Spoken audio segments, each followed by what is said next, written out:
መንገድን አቅናው መንገድን አቅናው በስመ አብ ወወልድ ወመንፈስ ቅዱስ አሐዱ አምላክ አሜን።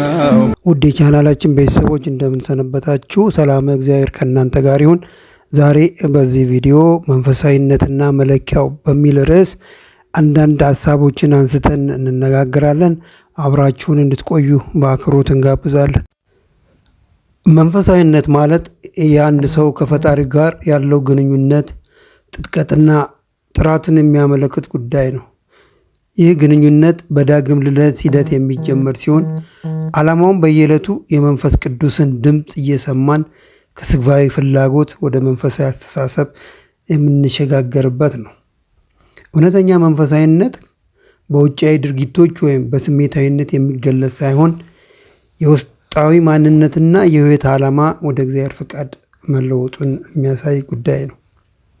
ስለዚህ እንግዲህ መንፈሳዊነት በልባችን ያለውን የአምላክን ቦታና በህይወታችን ውስጥ ያለውን የበላይነት መገለጫ ነው። መንፈሳዊነት እንግዲህ ይህ ማለት መንፈሳዊነት የአማኙን ህይወት የሚመለከት ነው ማለት ነው። ከንጽህና ጋር ከጥኑ ስነ ምግባር ጋር የሚያያዝ ጉዳይ ነው። እግዚአብሔር በህይወት ውስጥ እንዳለ የሚሰማው የሚያይ የሚሰማና አምላኩ የሚያደርገውን ሁሉ አምላኩ ያደረገለትን ሁሉ የሚያውቅና የሚያመሰግን ሰው ነው እንግዲህ መንፈሳዊነት። በዚህ ምክንያቶች አማኙ ኃጢአት ሲሰራ ፍርሃት ይሰማዋል። በእግዚአብሔር ፊት ኃጢአት መስራትን ይፈራል። የአማኙ ሕይወት ራሱን ለእግዚአብሔር ፍቃድ አሳልፎ የመስጠትን ጉዳይ ያመለክታል መንፈሳዊነት። ስለዚህ ብዙዎች ግን መንፈሳዊነትን በተለያየ መንገድ ይለኩታል። እንግዲህ የመጀመሪያው ስህተት መንፈሳዊነትን በብዛት መለካት ነው። ብዛት ለምሳሌ ረጅም ሰዓት መጸለይ፣ ብዙ መጽሐፍ ቅዱስ ማንበብ ወይም በተደጋጋሚ ቤተክርስቲያን መገኘትን ያመለክታል። በዛ መልክ የሚመዝኑት አሉ መንፈሳዊነትን።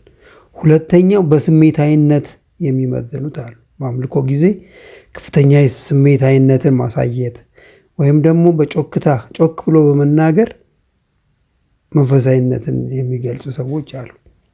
በሶስተኛ ደረጃ የእውቀትን መጠን በዛ በመለካት ለምሳሌ ስለ ሃይማኖት ባለን ብዙ እውቀት መረዳት እና መማር መሰረት በማድረግ መንፈሳዊነትን የሚለኩ ሰዎች አሉ።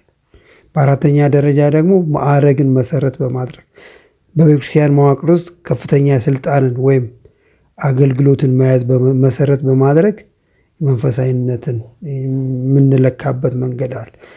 እነዚህ ሁሉ አስፈላጊ ሊሆኑ ቢችሉም እውነተኛ መንፈሳዊነት መለኪያው ግን ሊሆኑ የሚችሉ አይደሉም። ምክንያቱም ውጫዊ የሆኑ ውስጣዊውን ሊደብቁ የሚችሉ ነገሮች ናቸው።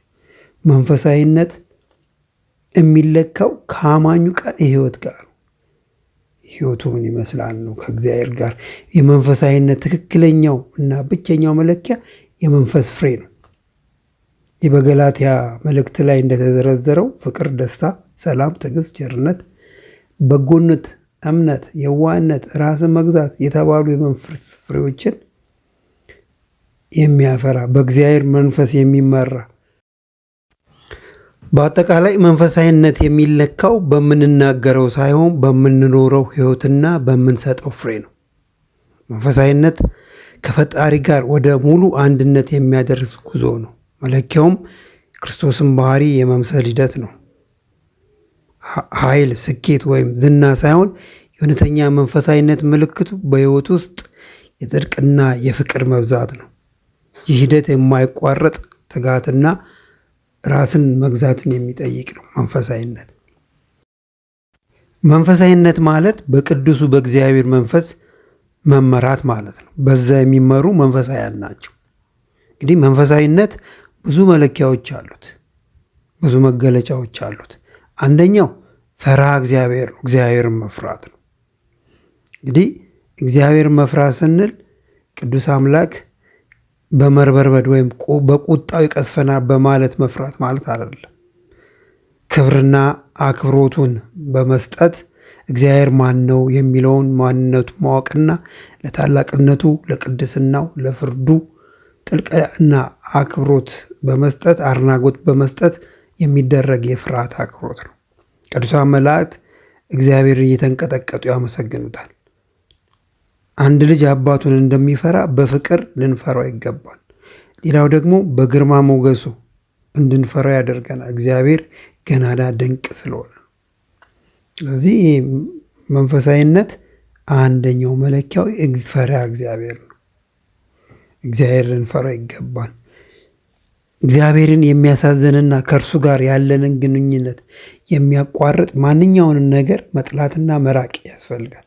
የኃጢአት ፍርሃት የሚመጣው ከእግዚአብሔር የመለየት ፍርሃት እንጂ ቅጣቱን ብቻ ከመፍራት አይደለም። ፈጣሪን ማመንና ፍቃዱን ለመፈጸም መፈለግ ፈሪሃ እግዚአብሔር። ይሄ ደግሞ የጥበብ ሁሉ መጀመሪያ ነው። እግዚአብሔር መፍራት የጥበብ መጀመሪያ ነው። በምሳሌ 9 ምዕራፍ 10 ላይ እንደተገለጸው ይህ ማለት የትኛውንም ውሳኔ ከመወሰናችን በፊት ይህ በእግዚአብሔር ፊት ትክክል ነው ወይ ብሎ መጠየቅን ያመለክታል። አካሄዴ ከእግዚአብሔር ጋር ነው ብሎ እግዚአብሔር መፍራት ማለት ይሄ ነው። ሌላው ሁለተኛው መለኪያ በስርዓት መመላለስ ነው። በስርዓት መመላለስ ማለት ደግሞ የውስጡን እምነት በዕለት ተዕለት ሕይወታችን ውስጥ እንዴት መተግበር እንዳለብን ነው የሚያሳየን።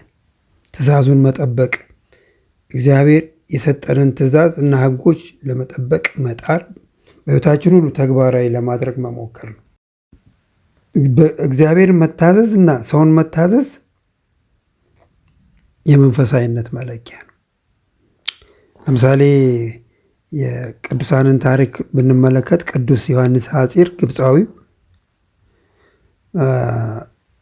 ደረቅ እንጨት እንዲያጠጣ ታዞ ሳያጉረመርም ለ3 ዓመት ሲያጠጣ ነበር። ደረቅ እንደሆነ ያውቃል፣ ስር እንደሌለው ያውቃል። ግን ለመታዘዝ 3 ዓመት ሙሉ እየተመላለሰ ውሃ ያጠጣት ነው ያን ደረቅ እንጨት። በኋላ ግን ከ3 ዓመት በኋላ ያ ደረቅ እንጨት ለመለመ፣ ፍሬ አፈራለት። የመታዘዝ ፍሬ ነው። ደረቅ እንጨት የለመለመው በመታዘዝ ምክንያት ይመጣል። መታዘዝ ማለት ያመንበትን ብቻ ማድረግ አይደለም። ትእዛዝ ለመፈጸም ያላመንበትን የምናደርግበት ጉዳዮች አሉ። ሁለተኛ መታዘዝ ያስፈልጋል። ኃላፊነትን መወጣት። በስርዓት መመላለስ ሲባል ኃላፊነትን መወጣት ማለት ነው። በስራችን ውስጥ፣ በትዳራችን፣ በጓደኝነታችን፣ በማህበራዊ ሕይወት ውስጥ ያለውን ኃላፊነት በታማኝነት መወጣት ያስፈልጋል። የቤተክርስቲያናችን ሕጎች ማክበር ያስፈልጋል። በስርዓት መመላለስ ሲባል የቤተክርስቲያንን ስርዓት፣ ቀኖና እና ዶግማ ማክበር ለማንኛውም አማኝ ሕይወት የሚሰጠውን መንፈሳዊ ድጋፍ። በስርዓት መመላለስ የመንፈሳዊነት መለኪያ ነው። መንፈሳዊነት የሚታይበት መንገድ ነው።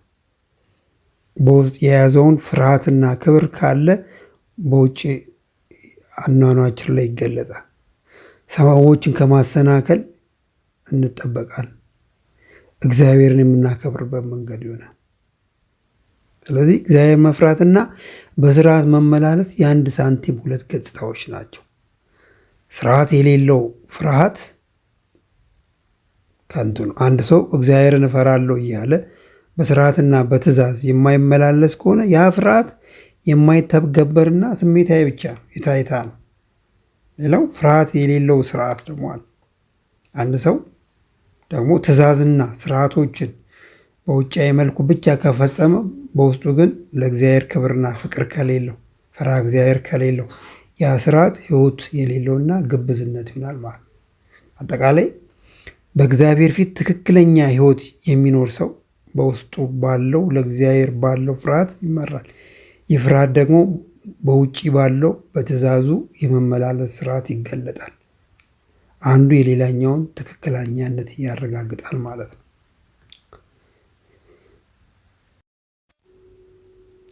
እምነት ለእግዚአብሔር በመታዘዝ ይፈተናል። መንፈሳዊነት፣ እውነተኛ እምነት የእግዚአብሔር ትእዛዝ ያለምንም ቅድመ ሁኔታ በመፈጸም በታዛዥነት ይፈተናል። ቅዱስ ጳውሎስ በዕብራውያን መልእክቱ ምዕራፍ 11 ላይ ጥሩ የእምነት አማኞችን አባቶችን ምሳሌ ዘርዝሮልናል። እምነታቸው በተግባር ያሳዩ፣ በሕይወታቸው በኑሯቸው እግዚአብሔርን አስደስተው እንዳለፉ ይናገራል። ኖህ፣ አብርሃም በእምነት ታዞ ነው ከካራን የወጣው። ኖህ በእምነት ነው መርከብ ያነጸው። ስለዚህ በእምነት በመታዘዝ መንፈሳዊነት ይገለጽ። አንደኛው መለኪያ የመንፈሳዊነት መታዘዝ ነው። አብርሃም ይስሐቅን የሰዋው በመታዘዝ ነው፣ በእምነት በመታዘዝ ነው። አማኝ ከእግዚአብሔር ጋር ክርክር አይገጥምም። የሚያደርገውን ሁሉ ይቀበላል። አድርግ የተባለውን ለበጎ እንደሆነ ያምናል። በእግዚአብሔር ጥበብና ፍቅር ይተማመናል። ጌታችን መድኃኒታችን ኢየሱስ ክርስቶስ በማቴዎስ ወንጌል ምዕራፍ 7 ቁጥር 21 ላይ እንደገለጸው አቤቱ አቤቱ የሚለኝ ሁሉ ወደ መንግሥተ ሰማያት አይገባም የአባቴን ፍቃድ ያደረገ እንጂ እንዳለ፣ መንፈሳዊነት የሚገለጸው የሚለካው በመታዘዝ ነው፣ በተግባር ነው፣ በስራ ነው። እንግዲህ መንፈሳዊነት መለኪያው ምን እንደሆነ አይተናል። ከመለኪያዎቹ ባሻገር ደግሞ ለመንፈሳዊነት የሚያስፈልጉ ነገሮች አሉ። አንደኛው ዓላማ ነው። አንድ አማኝ፣ አንድ መንፈሳዊ ሰው በዓላማ ሊኖረው ያስፈልጋል። ጽኑ ዓላማ የሌለው ሰው መጨረሻው አያምርም። ዓላማችን ምንድን ነው? እንደ አንድ መንፈሳዊ ሰው ዓላማችን ምንድን ነው? የአንድ መንፈሳዊ ዓላማ፣ የአንድ ክርስቲያን ዓላማ መንግሥተ ሰማያት ነው። በዚህ ዓላማ መንቀሳቀስ ያስፈልገዋል ማለት ነው። ሁለተኛ በጎ ሕሊና ነው። በጎ ሕሊና ሊኖረን ያስፈልጋል። እግዚአብሔር ቅዱሳን አባቶቻችንን መርጧል። ጽኑ ዓላማ ስላላቸው ነው። ሰይጣን እንኳን ሰው ይመርጣል። በክፉ መንገድ ጽኑ ዓላማ ያለውን ሰው ይመርጣል። ለምሳሌ አርዮስን መርጧል ሰይጣን። አርዮስ ጽኑ ዓላማ ያለው ሰው ነው። በክፋት መንገድ አንደበተ ርቱዕ ነበረ፣ ኃይለኛ ገጣሚ ነበረ። ነገር ግን በጎ ሕሊና ስለሌለው ሰይጣን ለመሳሪያነት መርጦታል። ቅዱስ ጳውሎስ በአንደኛ ጢሞቴዎስ ምዕራፍ 1 ቁጥር 18 ላይ እምነትና በጎ ሕሊና ይኑርህ እያለ ቅዱስ ጢሞቴዎስን ይመክረዋል።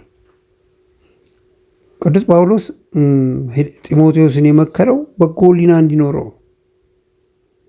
በጎ ሕሊና ያለው ሰው ደግሞ መንፈስ ቅዱስ ይመርጠዋል። መንፈሳዊ ሰው ይሆናል። የእግዚአብሔር መንፈስ ያለበት ሰው መንፈሳዊ ነው፣ ቅድም እንዳየን። ሶስተኛ ለመንፈሳዊነት የሚያስፈልገው ነገር መንፈሳዊ ተጋድሎ መጽናት ያስፈልጋል። ጦርነት ከሌለ፣ ተጋድሎ ከሌለ መንገዳችንን መመርመር ያስፈልጋል ማለት፣ መጠራጠር ያስፈልጋል ማለት ነው። በመንፈሳዊታችን ተጋድሎ ሊኖር ያስፈልጋል። ከስጋ ምኞት ሊሆን ይችላል፣ ከዓለም ሊሆን ይችላል። በእነዚህ ውስጥ መጋደል ያስፈልጋል። መልካሙን ገድል ተጋደል እንደተባለ ቅዱስ ጢሞቴዎስ። ሌላው አራተኛው ግልጽነት ነው። መንፈሳዊነት ከግብዝነት ኑሮ የጸዳ ነው። መንፈሳዊነት የግብዝነት ኑሮ አይደለም፣ ለውዳሴ ከንቱነትም አይደለም። ግልጽነታችን በተሳሳተ መንገድ እንዳንተረጉሙ። ግልጽነት ስንል ግልጽ የምንሆንባቸው ነገሮች አሉ። ለምሳሌ ባልና ሚስት ግልጽ የሚሆኑባቸው ነገሮች፣ እኛ በእግዚአብሔር ፊት የሚኖረን ግልጽነት፣ ኃጢአታችንን በደላችንን አምነን በግልጽ ወደ እግዚአብሔር ፊት መምጣት፣ በንስሐ አባታችን ፊት ግልጽ መሆን፣ በመንፈሳዊ ወንድሞች መካከል ግልጽ መሆን፣ ግልጽነት ይፈልጋል መንፈሳዊነት። ሌላ የሚያስፈልጉ ነገሮች ትሕትና ናት። ትሕትና ትልቅ ነገር ነው፣ ወደ እግዚአብሔር የሚያደርስ ነገር ነው። ለሰው ይምሰል መሆን የሌለበት ትሕትና፣ ለሰው ይምሰል ሳይሆን ከውስጣችን ከስሜት መሆን አለበት። ለእኛ ምሳሌ ደግሞ ጌታችን ነው። ፍጹም ትሑት፣ እሱም አብነት አድርገን እናታችን እመቤታችንን አብነት አድርገን ትሑት ልንሆን ያስፈልግ። የእኛ እውቀት ጥበብ ምሉ አይደለም፣ ነገር ግን ሊያስታበየን የሚችል ነገር አይደለም። የምንታበይበት ነገር የለም። ትሑት ልንሆን ይገባል። ሙሉ የሆነው አምላክ እንኳን ራሱን ባዶ አድርጎ ዝቅ አድርጎ የሐዋርያትን እግር እስከ ማጠብ የደረሰ አባት ነው ያለን። ስለዚህ እውቀትም ጥበብም ገንዘባችንም እንዳያስታበየን፣ ከፍ ከፍ እንዳያደርገን ትሑታን ልንሆን ይገባ። ሁሉን ያገኘነው ከራሳችን አይደለም፣ የሰጠን እግዚአብሔር ነው። ስለዚህ ምንም የሚያኮራን ከፍ ከፍ የሚያደርገን ነገር የለም። ትሑታን ልንሆን ይገባል። ሰው ትሑት ባለመሆኑ ይጠየቃል። በሉቃስ ወንጌል ምዕራፍ 17 ቁጥር 10 ላይ እንደተገለጠው። ስለዚህ እኛ የማንጠቅም ባሪያዎች ነን ልንል ይገባል። ባደረጋችሁት ጊዜ የማንጠቅም ባሪያዎች ነን በሉ ተብለ እንደተጻፈ እንደተነገረ። ሌላው ርኅራኄ ሊኖረን ይገባል። እምነት ሊኖረን ይገባል። በዕብራውያን 11 ላይ ያለ እምነት እግዚአብሔር ማስደሰት አይቻልም ተብሎ እንደተጻፈ ተስፋ ሊኖረን ይገባል። ቅድም ጽኑ ዓላማችን መንግሥተ ሰማያት ነው ብለን ተናግረን የለ? እሷን ተስፋ ልናደርግ ይገባል። አማናዊ ተስፋችን እሷ ነች። ሌላው ትዕግስተኛ ልንሆን ይገባል። አንድ መንፈሳዊነት የሚያስፈልገው ነገር መንፈሳዊ ተጋድሎ እንደመኖሩ መጠን ትዕግስት ያስፈልጋል። በትዕግስት በመከራ እንቅልፍ በማጣት በጾም በጸሎት በመጽናት በትዕግስት። ውድ አድማጮቻችን እንግዲህ ለዛሬ ያዘጋጀነው ቪዲዮ ይሄን ይመስል ነበረ። ቪዲዮን ከወደዳችሁት ላይክ አድርጉት፣ ለሌሎችም እንዲደርስ አዛምቱት፣ ሼር አድርጉት። ቤተሰብ ያልሆናችሁ ሰብስክራይብ በማድረግ ቤተሰብ ሁኑ። ኖቲፊኬሽን እንዲደርሳችሁ የደውል ምልክቱን ይጫኑ። እንግዲህ ሀሳብ አስተያየት ካላችሁ ደግሞ በኮሜንት መስጫው ሳጥን ውስጥ ሀሳባችሁን አስቀምጡልን። ለዛሬ አበቃን። እናመሰግናለን። የእግዚአብሔር ቸርነት፣ የእመቤታችን አማላጅነት፣ የቅዱሳን ሁሉ ጸሎት ከሁላችን ጋር ይሁን። ወስብሐት ለእግዚአብሔር።